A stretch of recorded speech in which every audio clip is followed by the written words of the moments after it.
नमस्कार दोस्तों, stock market studies में फिर से एक बार आपको बहुत-बहुत स्वागत है। तो आज मैं फिर से आपके सामने कुछ इम्पोर्टेंस कंपनी का अपडेट शेयर करने वाला हूँ।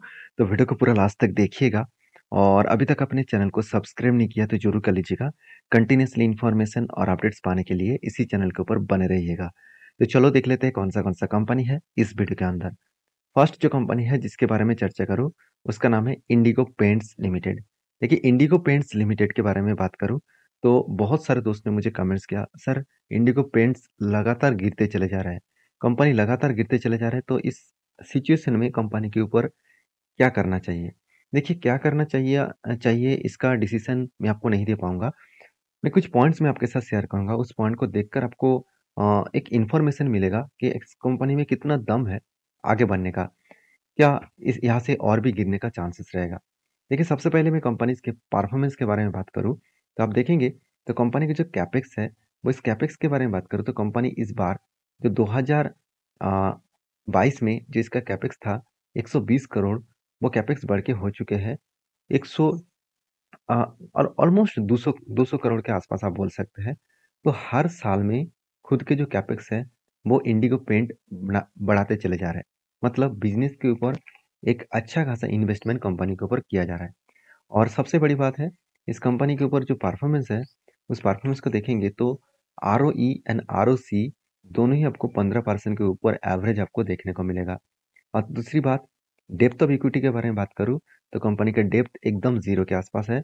और नेट प्रॉफिट मार्जिन के बारे में बात करूँ, तो प्रॉफिटेबिलिटी मार्जिन जो है, वो 12% के आसपास लास्ट ईयर में इम्प्रूव हुआ। तो सारे पॉइंट्स यहाँ पे पॉजिटिव के बेसिस में ही देखने को मिले।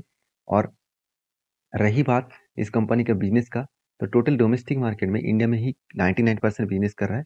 और इंडिगो पेंट में सबसे जो बेहतरीन कंपनी का प्रोडक्ट है, वो प्रीमियर और उसके उसके साथ-साथ जो डिस्टेम्पर्स है, उसका प्रोडक्ट बेचते हैं 22%। साथ ही साथ कंपनी का बाकी जो प्रोडक्ट्स है, वुडन के ऊपर है, साथ ही साथ सीमेंट के ऊपर है, पुट्टी के ऊपर है, तो इस तरीके से इमूलेशंस के ऊपर है। तो इस तरीके से प्रोडक्ट्स के ऊपर कंपनी काम करते हैं। तो कंपनी एक पेंट सेक्टर से बिलोंग करता है तो इसका ग्रोथ बहुत ज़्यादा बनने का चांसेस है क्योंकि इंडिया के पर कैपिटल इनकम बढ़ रहा है, इंडिया का जीडीपी भी बढ़ने वाला है। पिछले दिनों में एक रिपोर्ट आया था, वो रिपोर्ट मैं आपके साथ शेयर करूंगा।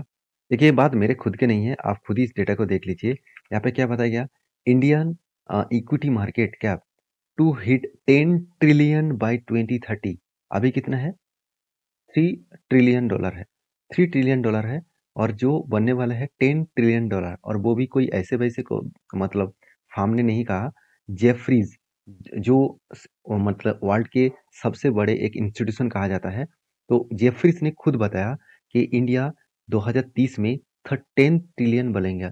तो $10 ट्रिलियन अगर बने तो सोचिए हर कंपनी का किस तरीके से ग्रोथ होगा और लोगों का पर कैपिटल इनकम बढ़ेगा। उस बेसिस में लोगों के हाथ में पैसा होने के कारण लोग घर बनाएंगे, कलर करेंगे और गाड़ियाँ खरीदारी करेंगे जहाँ पे भी कलर यूज़ किया जाता है। तो पेंट सेक्टर में बहुत ज़्यादा ग्रोथ होने का चांसेस है। और मज़ेदार बात यहाँ पे एक चीज़ मैं आपको और दिखा दूँ कि कंपनी का जो बिजनेस है, उस बिजनेस किस तरीके से ग्रोथ कर रहा है। आप यहाँ पे देखेंगे कंपनी का जो डेप्थ है, वो एकदम ज़ीरो डेप्थ है। और कंपनी का प्रोमोटर के पास अच्छा खासा होल्डिंग्स है और इनकम भी अच्छा खासा हो रहा है। और वैल्यूएशन के हिसाब से कंपनी का पी रेशियो एकदम सेम टू सेम लेवल में है, जिसका इंडस्ट्रीज पी रेशियो भी जिस लेवल में है। बाकी इस कंपनी के क्वार्टर रिजल्ट के बारे में बात करूँ, देखिए सेल्स में आपको कभी भी कमियां देखने को नहीं मिलेगा। हर क्वार्टर्स में कंपनी सेल्स को बढ़ाते चले जा रहे हैं। एक्सपेंस को कंट्रोल करने के बाद नेट प्रॉफिट 26 करोड़ से 38 करोड़ के आसपास देखने को मिले। बाकी एज ए इन्वेस्टर, प्रोमोटर से लेकर एफएसडीएस पब्लिक, हर किसी के पास आपको अच्छा खासा निवेश देखने को मिलेगा। तो बेस्ट तरीके से परफॉर्मेंस यहाँ पे देखने को मिला। बाकी अभी और एक पॉइंट्स मैं आपके साथ शेयर करूँगा, जो आप यहाँ पे देख सकते हैं कि म्यूचुअल फंड ने लास्ट जो कुछ मंथ्स है, उस मंथ में कंपनी के ऊपर क्या किया, बीच में नवंबर और दिसंबर में सेल ऑफ किया था। मगर जनवरी में क्या हुआ, अलग लेवल का बाइंग किया। मतलब पहले जो बाइंग था, उससे कई गुना ज़्यादा नवंबर जनवरी मंथ में बाइंग किया। मतलब कंपनी में फिर से रीबैक करने का कोशिश ज़रूर करने का स्टार्ट कर चुके हैं। देखिए कंपनी बहुत पहले से ही देखा जाए तो एक वीक फॉल देखने को मिला। सेटिंग होने के बाद ही कंपनी के ऊपर बड़ा एक करेक्शन देखने को मिला। और यही चीज़ देखकर बहुत सारे लोग चिंता में है कि सर अभी क्या होने वाला है। देखिए ध्यान दीजिएगा, यहाँ में अगर इस रेंज को मैं कंटिन्यू करूँ, तो देखेंगे यहाँ पे स्ट्रांगली क्या था, एक रेजिस्टेंस था और फाइनली यहाँ पे इस लेवल को क्या किया, यहाँ पे ब्रेकआउट किया और उसके बाद देखिए धीरे-धीरे करके ऊपर जा रहा है। अगर मैं इस पैटर्न्स को एज़ ए यू टर्न के हिसाब से देखूँ, तो एक लंबा सा जर्नी मुझे देखने को मिल रहा है। अगर मैं इस कंपनी के करंट लेवल तक, मैं टॉप लेवल तक देखूँ, 127% के आसपास टारगेट बनने का चांसेस है। अभी देखिए, आप कहेंगे सर इसका क्या गारंटी है? देखिए मार्केट में कुछ भी गारंटी नहीं होता। बिजनेस को समझना पड़ेगा। बिजनेस अगर सही है, बिजनेस के परफॉर्मेंस अगर सही हो रहा है, तो आज नहीं तो कल वो आपको ज़रूर टारगेट देगा। तो फिलहाल के लिए मेरा जो शॉर्ट टर्म एक ट्रेडिंग बनेगा, वो शोल्डर कम हेड कम शोल्डर बनने जा रहा है और 200 ईएमएस को वो बार-बार रिटेस्ट करके ऊपर जाने का कोशिश कर रहा है। इसका मतलब यहाँ से रीब्रेक करेगा और एक यहाँ पे एक एंटी बनने का चांसेस रहेगा। तो बेस्ट तरीके से यहाँ पे एंटी बनेगा मेरे हिसाब से। बाकी आपके क्या ओपिनियन है ज़रूर कमेंट्स करके बताना। नेक्स्ट जो कंपनी उसका नाम है अदानी विल्मर। फाइनली बहुत दिनों के बाद अदानी विल्मर के ऊपर ब्रेकआउट देखने को मिला, क्योंकि बहुत पहले से मैं एक एंटी लेकर रखा हूँ। वो एंटी कुछ इस तरीके से बना है, यहाँ पे देखिए एक रेंज बना, वो रेंज कुछ 33% के आसपास रेंज बना और ये जो रेंज है, वो रेंज अभी यहाँ पे बायर और यहाँ पे भी बायर, यहाँ पे भी बायर, मतलब 3 ग्रीन कैंडल के माध्यम से बना।